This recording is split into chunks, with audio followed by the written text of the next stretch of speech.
Je voudrais qu'on parle de ce qu'est cette proposition et pas de ce qu'elle n'est pas.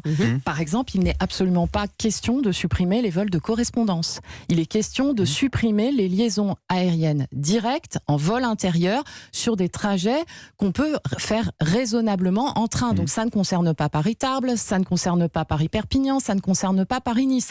Ça concerne Paris-Bordeaux, Paris-Marseille, ainsi de suite. Pour qu'on comprenne bien la première étape dont il est question. C'est quoi ainsi de suite? Il y a Paris-Biarritz aussi. Vous pouvez nous en citer quelques-unes qui parleront à nos auditeurs. Oui, je peux vous en citer plein, mais pour prolonger ce qui est dit sur la SNCF. En fait, on est dans une situation aujourd'hui où le coût kilomètre par passager, il est de 4 centimes pour l'avion, alors qu'il est de 10 centimes pour le train.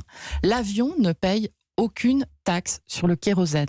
L'avion bénéficie d'un taux réduit de TVA sur les vols intérieurs. Donc en fait, l'avion ne paye pas l'impact qu'il a sur le climat et sur l'environnement comparativement au train. Et donc on a dans la situation de la SNCF toute une série de causes très profondes qui ont été exposées. Ça, c'est encore un autre sujet, Delphine Tautou, la taxe kérosène.